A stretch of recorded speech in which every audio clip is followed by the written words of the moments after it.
ایک اور اچھی بات یہ ہے کہ انسان اللہ سے اپنا تعلق جوڑے، اللہ کو سب کچھ سمجھے، سب سے زیادہ اس سے محبت کرے، اکیلے میں اللہ سے باتیں کیا کرے، اللہ کے سامنے رویا کرے، اللہ پر بھروسہ کیا کرے، اپنی ساری مشکلات اللہ کے سپرد کیا کرے۔ پھر ایک اور اچھا عمل یہ ہے کہ لوگوں سے حسن سلوک کرے، والدین کے ساتھ نیکی کرنے پہ جنت ملتی ہے، شوہر کی بات مانے، شوہر کے ساتھ حسن سلوک کرے۔ حدیث میں آتا ہے جو عورت 5 وقت نماز پڑھے، رمضان کے روزے رکھے، اپنی شرمگاہ کی حفاظت کرے اور اپنے شوہر کی اطاعت کرے، اس سے کہا جائے گا کہ وہ جنت کے جس دروازے سے چاہے داخل ہو جائے۔ عورتوں کے لیے کتنی بڑی خوشخبری، لیکن اس میں کیا ہے کہ اپنے شوہر کی بات مانے، الا یہ کہ کوئی وہ حرام کام کہے وہ اور بات ہے، لیکن جو جائز بات وہ کہتے ہیں ان کی بات سنیں، ان کے ساتھ اچھا معاملہ کرے۔ پھر بیٹیوں کے ساتھ اچھا سلوک کرے، ویسے بھی بیٹیاں مہمانی ہوتی ہیں، چلی جاتی ہیں اپنے گھروں میں، تو جب تک ہیں ان کو تانے نہ دیتے رہیں، ان کو ہر وقت ڈانٹ ڈپٹ نہ کریں، ان سے اچھا سلوک کرے۔ جو اچھا سلوک کرے گا ان سے، وہ آگ سے اوٹ بن جائیں گی، ماں باپ کو جہنم میں نہیں جانے دیں گی۔ پھر رشتہ داروں سے اچھا سلوک کرے، اس سے رزق میں اضافہ ہوتا ہے۔ پھر یتیم کی کفالت کرے، اگر اپنا کوئی رشتہ دار یتیم ہے تو اس کا خرچہ اٹھا لے، اگر گھر میں رہتا ہے تو اس کی تعلیم کا اور تربیت کا انتظام کرے، دوسروں سے تنگیاں دور کرے، آسانیاں بانٹے، لوگوں کے لیے زندگیاں آسان کرے، کسی کا قرضہ چکا کے، کسی کے بچے کا بوجھ اٹھا کے، کسی بیمار کا علاج کروا کے۔ پھر مریض کی عادت کرنے سے 70,000 فرشتوں کی دعائیں ملتی۔ اگر کوئی رشتہ دار بیمار ہے یا کوئی ہسپتال میں ہے، اس کو پتہ لینے جائیں۔ پھر اسی طرح اپنے بہن بھائیوں سب کے لیے اس کی غیر موجودگی میں دعائیں کریں۔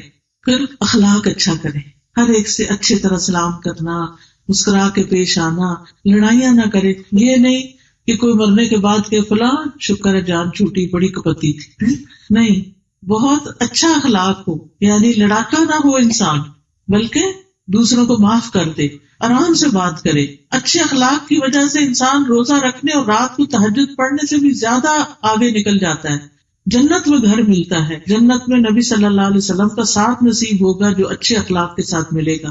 مخلوق پر رحم کریں، یعنی کتا ہو، بلی ہو، کوئی جانور ہو، اس کو نہ ستائیں۔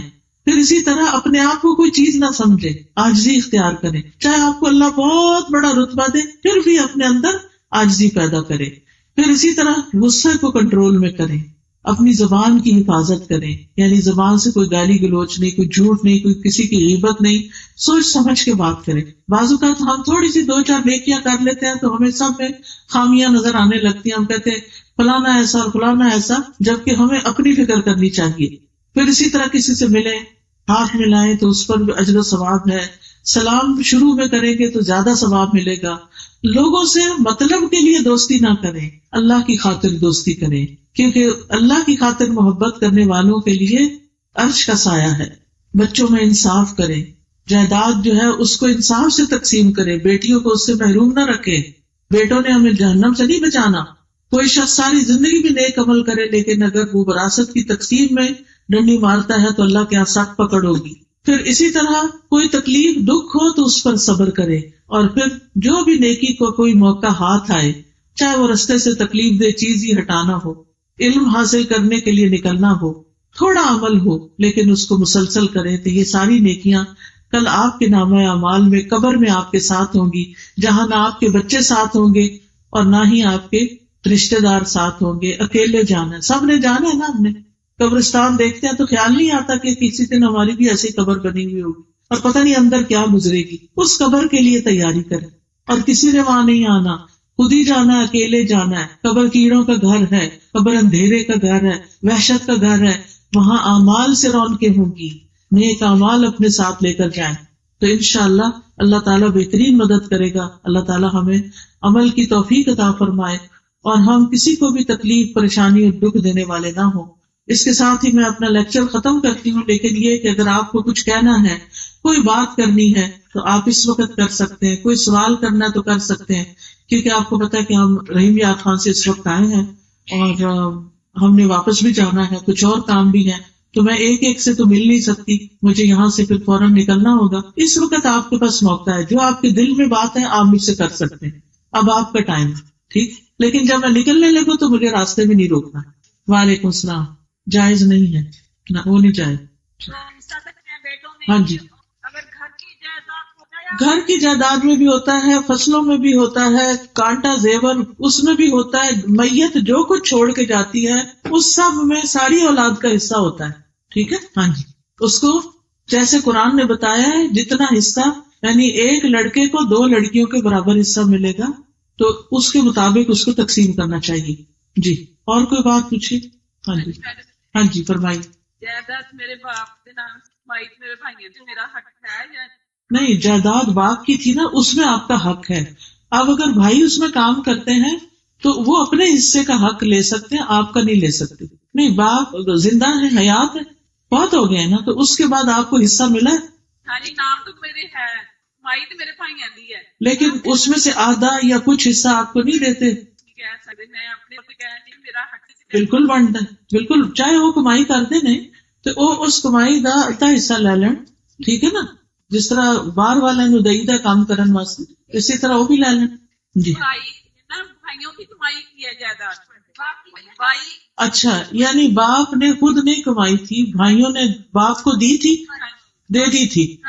ہاں تو وہ پھر باپ کی ہو گئی نا، تو پھر جب وہ تقسیم ہوگی تو اس میں حصہ آئے گا کیونکہ وہ باپ کی ہو گئی تھی. دینا چاہیے یا نہیں؟ لے لیں، کیونکہ آپ کا حصہ بنتا ہے، کیونکہ انہوں نے کما کے کہا تھا باپ کو یہ آپ کا ہے، یہ کہا تھا نا، تو باپ کو دے دیا. اب جب باپ فوت ہوا تو پھر وہ اولاد میں تقسیم ہوگی. ٹھیک، اوکے. اور کوئی؟ جی آپ فرمائیے. ہاں جی. جی، جیسے پیریڈز میں روزے چھوٹ جاتے ہیں تو ان کو رکھنا فرض ہے، ان کا فدیہ نہیں ہوتا. فدیہ ہوتا ہے بوڑھے آدمی کا جو کبھی بھی رکھ نہ سکے اب، یا ایسا بیمار کہ جو ٹھیک ہی نہ ہو تو اس کا فدیہ ہوتا ہے، اور وہ گندم وغیرہ سے ہو جاتا ہے. جی جی، گندم وغیرہ سے ایک مسکین کے کھانے کا ہو جاتا ہے. جی، یعنی سال بعد آپ رکھیں گے تو اگلا سال شروع ہو گیا. جی، اگر اس کی ہمت طاقت ہے تو رکھ لے. جی، بات کرنی پڑتی تو اس میں بالکل گھور کے نہ دیکھیں، ذرا سی اپنی نظر جو ہے نا اس کا فوکس مرد کا چہرہ نہ ہو. ٹھیک ہے، نیت بھی ٹھیک ہو، لیکن یہ ہے کہ انسان جس چیز کو دیکھنے سے منع کیا گیا کہ ٹکٹکی لگا کے نہ دیکھو، وہ دیکھے نہ، بار بار نہ دیکھے. جی، تاکہ دوسروں کے لیے فتنہ نہ بنے. تو وہ حساب کر کے تھوڑی تھوڑی کر کے پوری کر لے، نہیں پرانی قیمت کے مطابق. عورتوں کے سامنے عورت کا سطر کیا ہے؟ نہیں، سطر ایک ہوتا ہے حجاب جو مردوں سے ہوتا ہے، اور ایک ہوتا ہے سطر جو عورت کا عورت کے سامنے ہوتا ہے. ٹھیک ہے نا، تو عورت کا سطر جو ہے وہ بھی ناف سے لے کر ادھر گھٹنوں تک ہے، لیکن یہ کہ جیسے دودھ پلانے کے لیے اگر تھوڑا بہت جسم ننگا ہوگا تو کوئی بات، مگر بلا وجہ بازوؤں کے بغیر کبھی سلیو لیس نہیں پہننی چاہیے کیونکہ حیا کی منافی ہے. حدیث میں ذکر ہے استخارے کا، کارڈ بھی موجود ہے، اس میں پورا طریقہ لکھا ہوا ہے. ٹھیک ہے، جزاکم اللہ خیرا کثیرا. سبحانک اللہم و بحمدک، اشہد ان لا الہ الا انت، استغفرک و اتوب الیک. السلام علیکم و رحمۃ اللہ.